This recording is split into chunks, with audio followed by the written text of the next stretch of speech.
Bien, seguimos en Agro y algo más, lo prometido. Antes de hablar con Eduardo, que ya está en contacto con nosotros, tenemos la información de los registros de lluvia en enero dentro de la región. Hablamos de Marcos Juárez, 225 milímetros, General Roca 169, Nueva Tínger 120, Inriville 197. Estos son los acumulados de la región en las poblaciones, seguramente en distintos lugares, y nos va a explicar Eduardo. Fue bastante irregular la lluvia y queremos saber también, más allá de la irregularidad de la lluvia, qué resultados ha dado, porque sabemos que Eduardo ya estuvo recorriendo campos y obviamente estuvo observando el estado de los cultivos y por eso estamos en charla con él como lo hacemos habitualmente y le agradecemos en este retorno al horario habitual de Agro y algo más que estés presente. Eduardo, ¿cómo te va? Buen día, buenas tardes en realidad. Buenas tardes, Marcelo, ¿cómo están? Muy buenas tardes, diría yo, después de este fin de semana realmente con lluvias, después de tanto tiempo, después de esperarlo tanto, bueno, sucedieron y bueno, bienvenidas sean. Claro, decir un día lindo después de las lluvias que se registraron es un poco más compatible con la actividad, ¿no?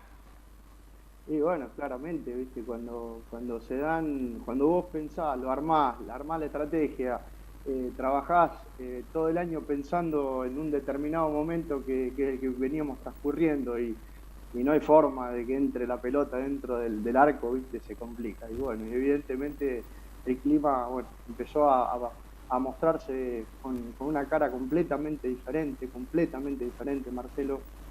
Imagínate que es el primer mes desde mayo del año pasado, la verdad no tengo registro, pero desde que arrancamos con esta nueva campaña a partir de mayo, que superamos el promedio histórico de lo que fue el mes de enero, ¿no es cierto? En los últimos días, ¿no? Pero bueno, bienvenido sea.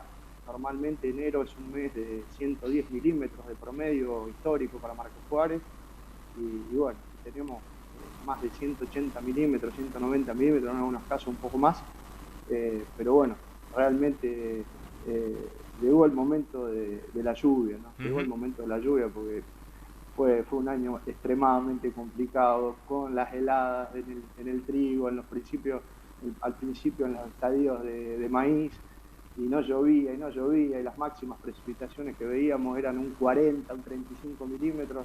Bueno, haber tenido toda esta cantidad de agua realmente llegó muy, pero muy bien, a pesar de que, bueno, que en los cultivos va a jugar de manera diferente, porque obviamente no es lo mismo el cultivo de maíz, que se sembró primero, la primera quincena de septiembre, la soja la empezamos a sembrar en la segunda quincena de octubre, primeros días de noviembre, y bueno, la soja de segunda, un poquito, la más beneficiada de todo, diría, porque estaba los primeros en el estadio de R1, arrancando la floración en estado reproductivo, y bueno, digamos que es la situación en donde más favorecido, digamos, que está. Todavía estamos con rendimientos potenciales, diría yo, en soja de segunda. Bien, vos estuviste recorriendo campos hoy, esta tarde. ¿Con qué te encontraste puntualmente en lo que tiene que ver con justamente el estado de cultivo, el perfil de humedad, todas estas cuestiones que tienen que ver con la importancia de la producción? Bueno, como te decía recién, Marcelo, el cultivo de maíz tenemos un grueso importante en Marcos Juárez, a la redonda, diría yo, sembrado los primeros días mejor dicho, la primera quincena de septiembre. Y bueno, para esas situaciones, digamos que esta lluvia llegó medio tarde porque estamos a días de la madurez fisiológica, es decir, del momento en el cual la planta ya no produce más.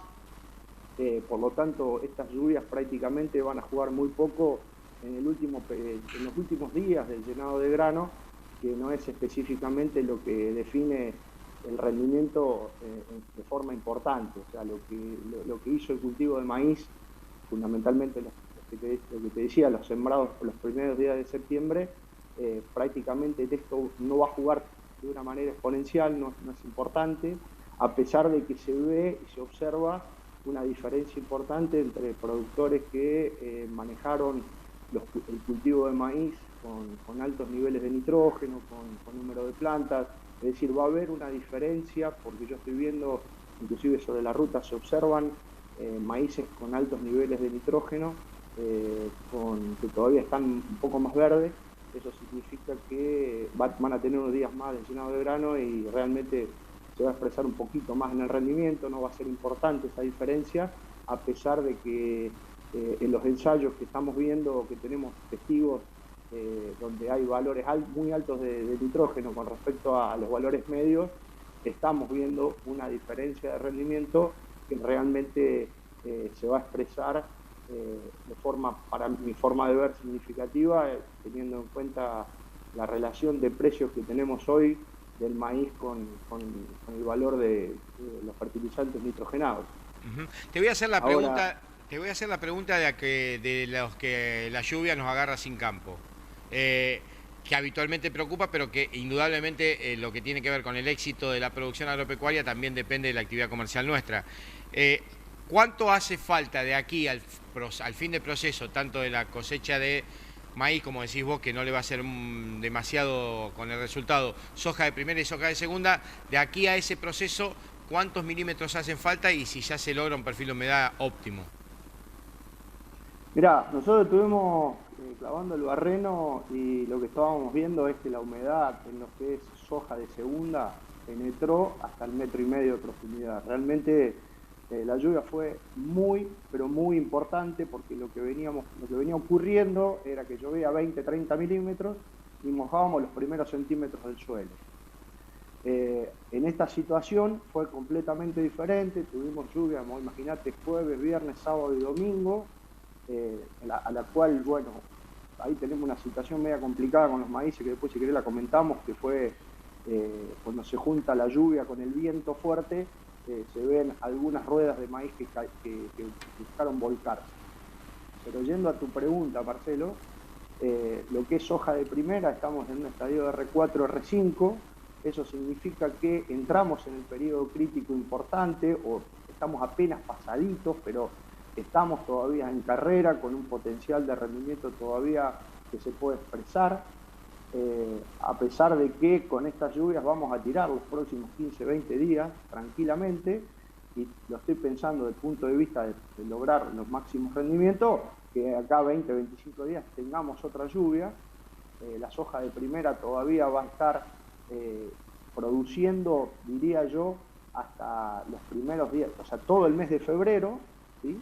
Y ya cuando arrancamos marzo empieza ya a producirse lo que se llama la madurez fisiológica, en donde ahí ya lo que se hizo y lo que no se hizo, no se hizo. Por lo tanto, tenemos prácticamente todo el mes de febrero para definir rendimiento en soja, que estamos definiendo número de granos y el peso de los granos, que todavía, como te decía, tenemos un camino para recorrer, pero con los perfiles totalmente cargados de agua, como los tenemos, realmente eso nos hace pensar de que se van a lograr rendimientos dependiendo del tipo de ambiente. Por ejemplo, es muy difícil generalizar, Marcelo. Mira, yo hoy estuve casualmente para el lado del río, del río Carcarañá, donde en esas zonas no hay napa, y bueno, y a pesar de que el cultivo se recuperó y está realmente espectacular ahora, lo que estamos viendo es que hay una pérdida de rendimiento potencial, porque el número de nudos, que es uno de los factores,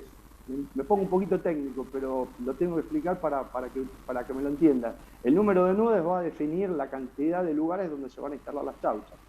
Y ese número de nudos se definió en todo este periodo que vinimos atravesando. Por lo tanto, si tenemos menor número de nudos, podemos pensar que vamos a tener un poquito menos de rendimiento. Por lo tanto, hay una pequeña pérdida en esos lugares donde la influencia de la napa no jugó en absoluto. Cuando hay influencia de la napa, no estoy hablando de la napa propiamente dicha, porque está como a 3 metros de profundidad, pero sí hay un ascenso de la napa por capilaridad que en algunos casos nos había llegado al 1,60 m de profundidad, lugar por la cual las raíces del maíz y algunas hojas de primera lograron captar, sumada a las precipitaciones que se vinieron dando en este periodo.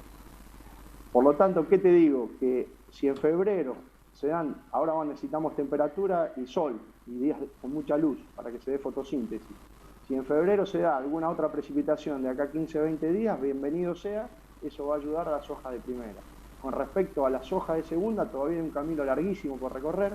Las hojas de segunda están recién arrancando el periodo de R1, que nosotros definimos a partir del periodo reproductivo, y tenemos todo febrero y gran parte de marzo para que se defina el rendimiento. Por lo tanto estamos a la mitad del camino, estamos a la mitad del partido, definirte cuál va a ser el resultado realmente sería un error de mi parte, pero sí vemos que tenemos un equipo que viene ganando el partido 2-3-0, que difícilmente lo podamos perder, hablando de rendimientos promedio y poniéndolo en términos para que la gente lo entienda.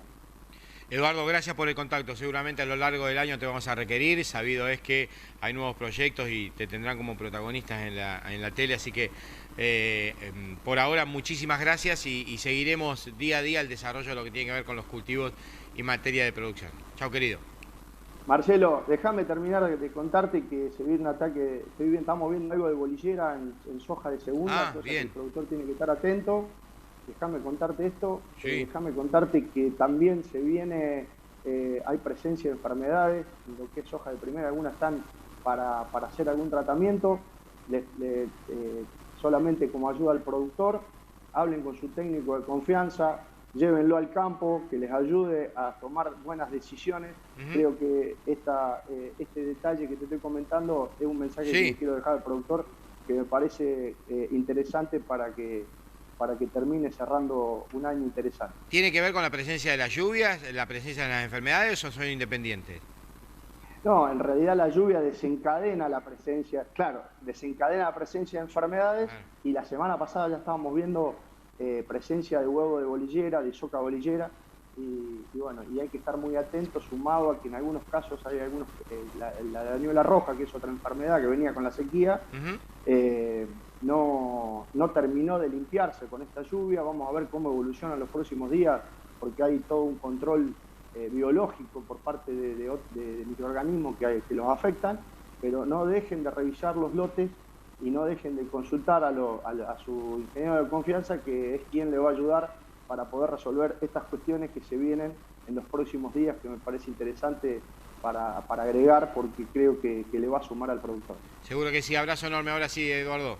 Gracias Marcelo. Chau, querido. Ahí estaba Eduardo Farías, charlando un poco de lo que tiene que ver con la producción. Muy buena reflexión lo de lo último. Hay que estar atentos por la presencia de enfermedades y hacer lo que corresponde. Y obviamente, ¿vio cuando se le dice la publicidad de un medicamento que tiene que ver, consulte a su médico antes de consumir? Bueno, en este caso, para lo que tiene que ver con la producción en el campo y la presencia de enfermedades en el campo productivo, lo que tienen que hacer es consultar con quienes entienden de esto, con su ingeniero agrónomo de confianza.